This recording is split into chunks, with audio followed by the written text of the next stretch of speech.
Welcome to the Casting Across Fly Fishing Podcast. I'm Matthew of castingacross.com, where I explore the quarry and culture of fly fishing. This is the 328th episode of the podcast, and it's another Cast1 episode. That is to say, it's going back to the basics. But as I say at the beginning of every one of these Cast1 episodes, that doesn't mean that it's not for you if you've been fly fishing for a long time, because something that actually came out in last week's episode, which this is really kind of like a part 2 in a sense, because last week I talked about planning a fly fishing trip. I had a handful of folks reach out and said that just the perspective was a little bit different than kind of the way that they initially came to it. And so it's been helpful for them as they've thought about planning trips, even though they've been going on fly fishing trips for years. So this is the kind of stuff that is helpful if you are a new angler, if you are just even interested in what fly fishing or fishing in general looks like. But then even if you've been doing it for a while, it can hopefully give you a new perspective. But I think the most valuable thing for the majority of my listeners is giving you ammunition, conceptual ammunition that you can use as you train up other folks to fly fish. Just give you ways to talk about some of the most essential aspects of the sport. And so, again, last week I talked about planning a fly fishing trip. And in summary, I have a criteria that starts with you go off of your experience, then you go off of your budget, and then you go off of your time frame. Those are the three things in that order. A lot of times folks put budget first, but I make, in my opinion, a compelling case in last week's episode, planning a fly fishing trip, why your experience level ought to be the determining factor on when, where, how, and why you take a fly fishing trip. But today we're talking about actually taking the trip. So last week we talked about planning the trip. Today we're talking about taking the trip and everything that this entails. And this, again, is going to be a very, very cursory, introductory way of looking at this. It very well could be a 2-part episode. I mean, if I get 15 minutes into it and then there's a lot that I want to cover, then there'll be a follow-up sometime in the near future. But again, this is just giving you a taste, things to think about. And of course, whether it be through Casting Across or one of the other many exceptional resources online, at the library, on YouTube, at the your fly shop, whatever it may be, you can go to those places to round out what I am talking about. So the first thing that people often think about when they think about taking a fly fishing trip is buying all the stuff. Buying all the stuff. And this is fun. I actually enjoy it. I usually try to, beforehand, buy at least one or two things that are going to be helpful. So, for example, a big trip I went on recently was to a relatively large river. And so I looked at my fly lines, made sure that they were in good shape. And then I said, you know what? I probably need a sinking line for a certain weight rod that I could use on this river if the water's high. And I thought, is it worth the investment to have this particular line for this trip, but then also for the future? And so thinking about things like that are kind of fun. I don't like to buy a lot of flies beforehand, and here's why. I've done that countless times. So the last time I went to Florida, I thought I knew how I was going to be fishing, and the conditions were completely different. So I spent a lot of money on flies and on fly tying supplies and time tying flies simply to get down there and only use 2 or 3 that I had prepared and had to go get a bunch of other ones at local fly shops. So what is this saying? So a lot of times, like I said, the first thing we think about when we think, all right, it's time to take that fly fishing trip is I need to get the necessary gear. That may be the case, especially if it's a DIY trip. If you're driving somewhere that's a few hours away, if you're flying somewhere and then you're renting a car and going to a spot, then you're going to need that gear, especially if there's nothing in between you and your destination, whether it be your home or whether it be from the airport or whatever it may be. But the best thing to do, in my humble opinion, outside of getting all of the basics, you're not going to necessarily want to having to buy tippet, or you don't need to want to buy boots and waders and things like that when you're out there. So after you have your essential gear in hand, the things that you probably have already, if you've decided, I'm going to take a fly fishing trip, is to wait until you get there. I don't know how many lodges I've been to where they have a box of flies on the counter, and it's exactly what I'm fishing all week long. They've got, a dozen different flies and a couple different sizes and a couple different colors, and this is what is working. And unless you have that in your box already, this is where you pick up those flies. And there's an equation there. I mean, can you take a stab at, 2 weeks out or a month out if you want to get shipping or whatever, to say, all right, there's a very good chance the sulfurs are going to be hatching. I want to buy every life cycle of this sulfur. I'm going to make sure I get nymphs. I'm going to get emergers. I'm going to get spinners. I'm going to get duns. I'm going to get every type of fly I can get to replicate this sulfur. And then you show up and you're only fishing emergers the whole entire time. That's happened to me a number of times. Now, is it bad to have a good backlog of flies in your fly boxes that you could potentially use in the future? No, it's not bad. But if you're wanting to be efficient and you're wanting to make a very calculated decision about what you purchase, what you spend your money on, then there's something to be said for getting the flies, especially the flies that you need when you are at that river or in that area. So when it comes to taking a fly fishing trip, don't get too bent out of shape about buying everything you think you'll need beforehand. I think a much more beneficial thing, aside from waiting and buying them on site, if that is an option, from the lodge, from a local fly shop, a much more efficient and beneficial thing is to just go through your gear. Make sure everything's in good shape. Because the only thing worse than not having the right fly on the river is to have your wading boot fail, to have a hole in your waders, to have a guide that you just didn't realize was coming off on your fly rod, to realize that your drag isn't engaging right. Go through those things. Look at all your gear, even if it is new. Give it the good once over. Recently, I took a trip to not recently. It was in the last few years. I took a trip to the Bat and Kill in southern Vermont. And I rigged up my rod and I just wasn't casting right. And after a while, I looked up and I think, oh, I missed a guide. Well, I didn't miss a guide. I had a little snakefoot guide, and it had broken. So this little wire guide had broken. And so every once in a while, my line would be in the guide, and then I'd cast for a while, mend for a while, and my line would pop out of the guide. And there's no way that happened that day. That must have happened the last time I was fishing, and I just didn't notice because I just pulled my line back through and put the rod away. But that's the kind of thing where you want to go over that stuff, especially if you are going further away, especially if maybe you are limited in what you can take, or if you only have one fly rod. You want to make sure that that gear is in good shape. So spending the time doing that is incredibly important. So that's the gear piece. And really, I would say that the gear piece is the least important as long as you have your essentials and where you're going has an option for something. I think the next important thing when it comes to taking a trip is to communicate with whoever you are interfacing with when you're going on that trip. So if you're getting a guide, as I mentioned last week, when you talk about experience or when you're talking about expectations, be clear with that guide as to what you want to get out of this trip. They are hopefully going through preparations for that trip a couple of days before, and certainly the day before you get there. They may have other clients, but they're already thinking through, I want to make sure everything is ready to go for this string of days that I have on the river.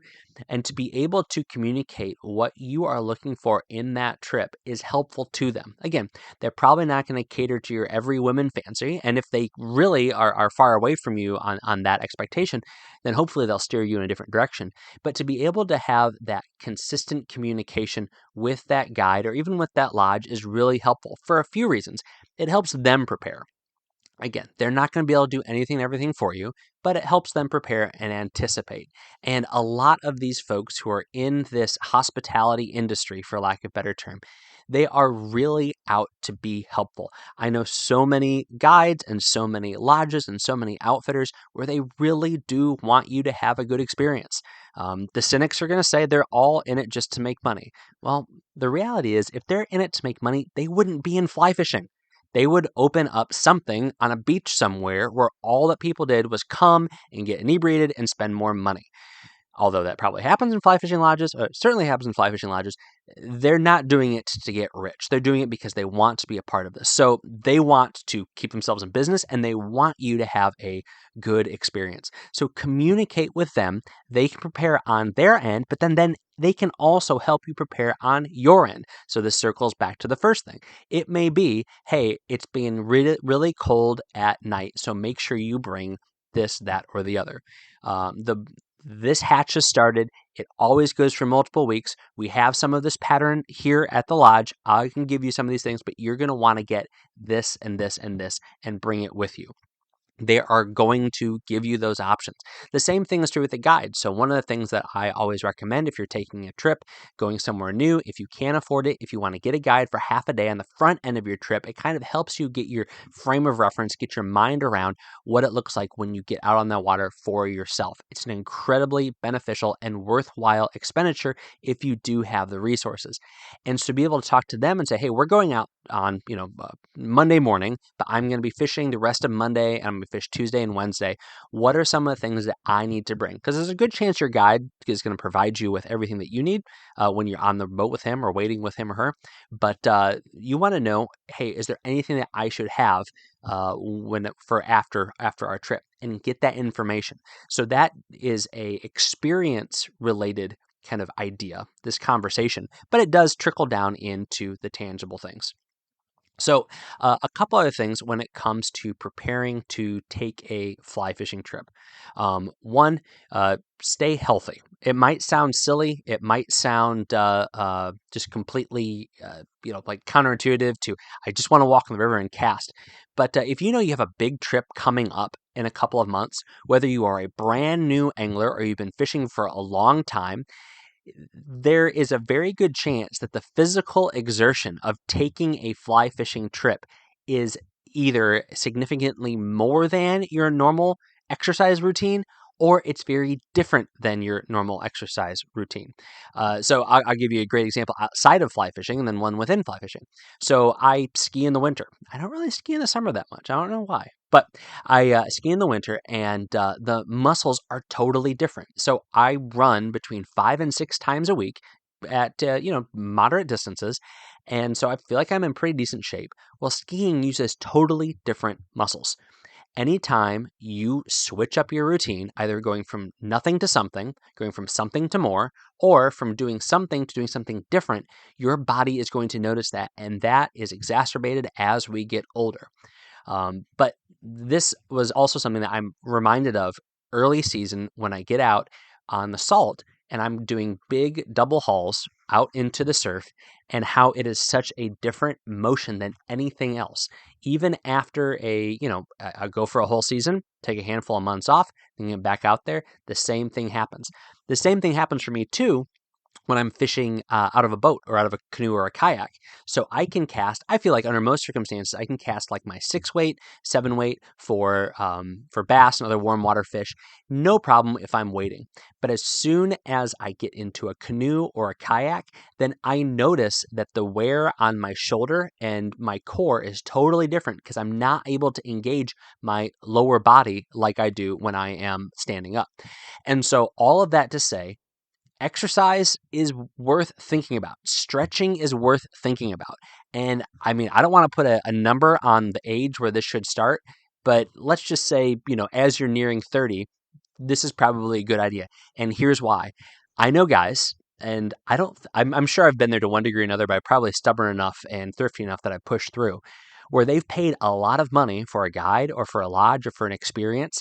And after either that first night or certainly after the second day, they are quitting early because they just aren't having fun anymore because they are either tight or sore or in pain, or they're losing their ability to cast at distance, cast with accuracy, or even stability if they're wading in places where the wading isn't great.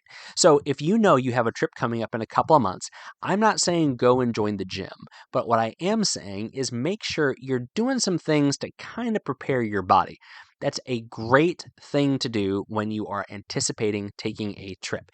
It is a simple thing that has numerous auxiliary benefits, certainly for your health. But if you're going to say, I'm going to drop, $500, $1,000, $2,000 on a trip, you want to get the most out of that. So take that opportunity to get yourself just conditioned ever so slightly, even if it just means some simple exercises. And again, not going to go into detail on what that is, but just simple either cardio or weight training And it doesn't need to be crazy stuff, but just to do enough of the exercises that you would need to do so that you're not just dying, or so that you don't tear your shoulder because you do try to push through as you're casting, for bonefish, and that's not good.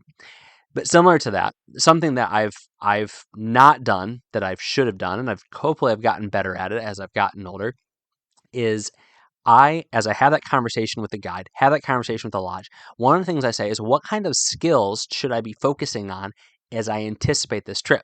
And you might say, but didn't you just say a few minutes ago that one of the benefits of having a guide is that they will teach you those skills?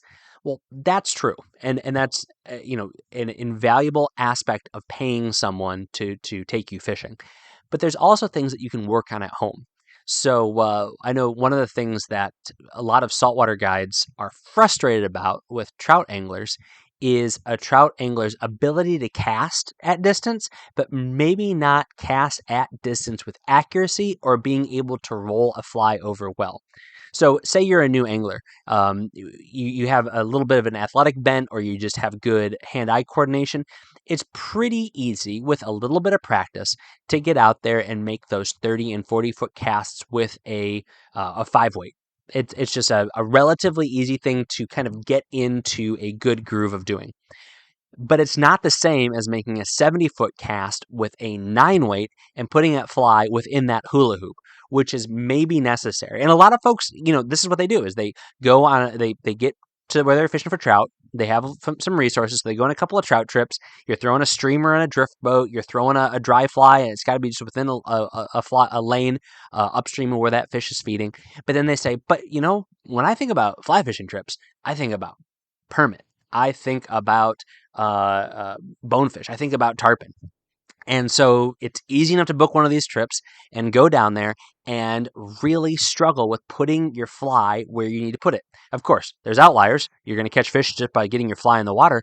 But a lot of the guides that I've talked to, that's one of the things that they want people working on. So cast, cast, cast. So it's interesting. These last two aspects of the conversation really dovetail well together, because one of the ways to build up endurance and to build up strength with your core and with your dominant arm that you're casting with is to practice casting.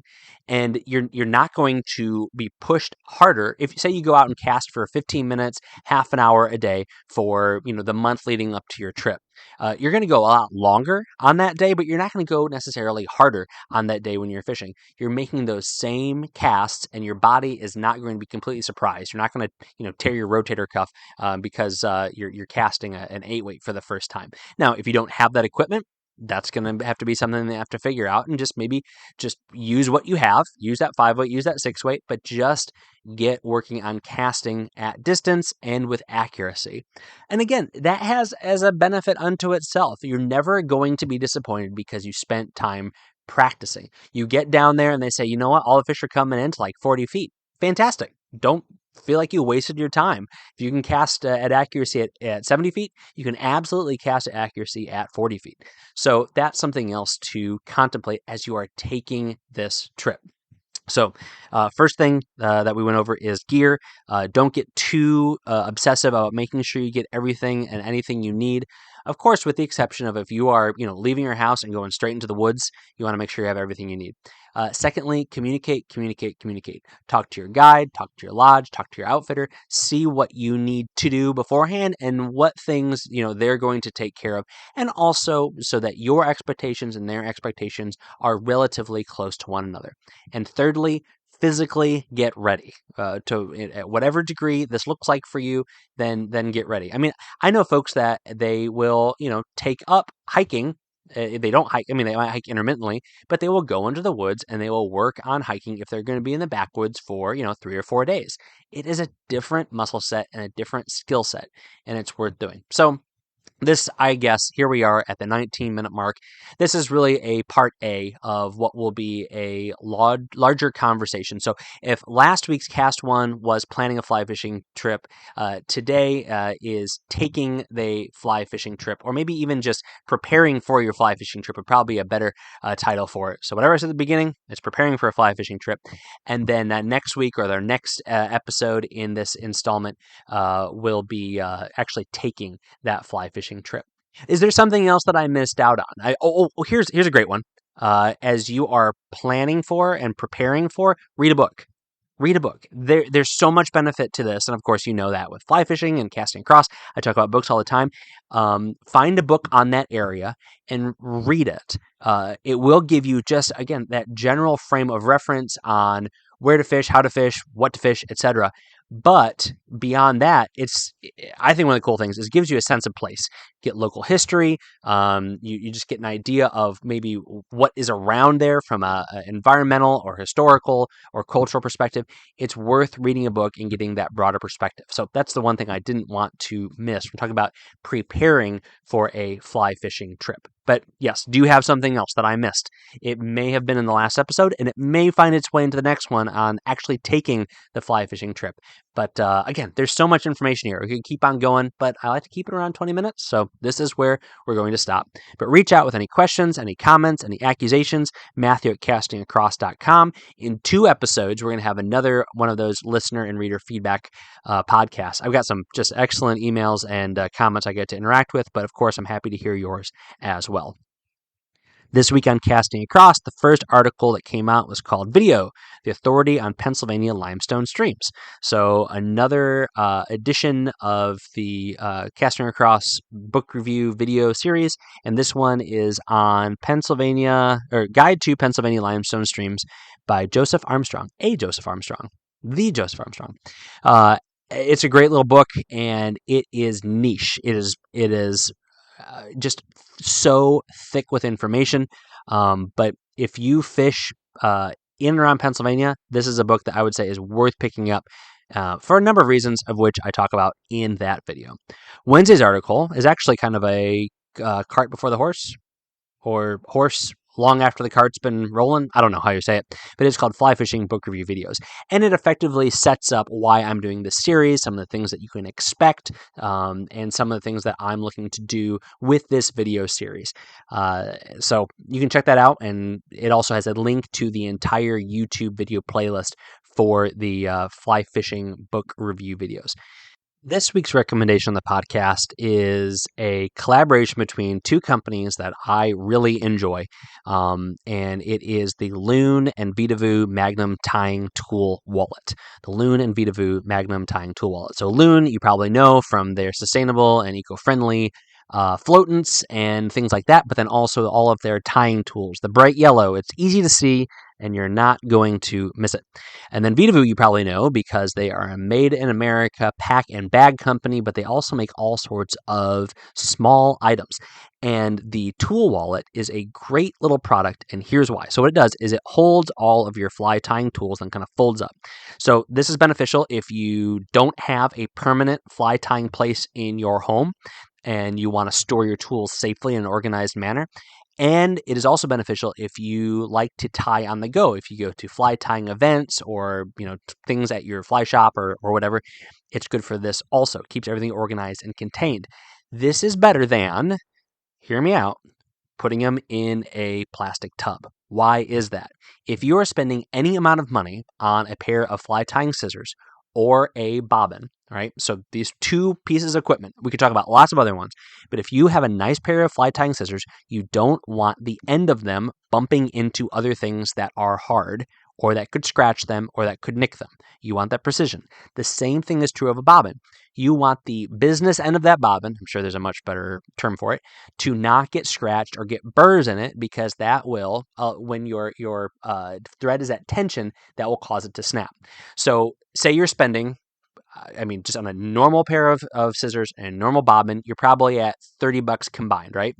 well, you probably have more than one bobbin, probably have more than one pair of scissors. All of a sudden, that starts to add up. Throw in your whip finish tool, throw in your hair stacker, throw in some pliers and tweezers and all those other things that you'll have when you are tying. And it's not a bad idea to have a nice containment option that isn't super big and bulky and is going to keep everything separate. And this tool wallet, this tying tool wallet, will do that. It's only $40. And it's definitely worth having. So I will put a link to the Lumen Vitavu Magnum Tying Tool Wallet on the show notes for this podcast page over at castingacross.com. They also have a couple other things. They have a bench basin, which I've talked about before. They also have a pinch pouch, which is just an awesome tool to have just for fishing and for tying also. But it's definitely worth checking out. And it's in that bright yellow, and it's going to last you forever. So definitely check it out. Thanks for listening to the Casting Across Fly Fishing Podcast. Please subscribe in your favorite podcast app and rate the podcast on iTunes and Spotify. Then head over to castingacross.com for 3 posts a week on the people, places, and things that go into the pursuit of fish.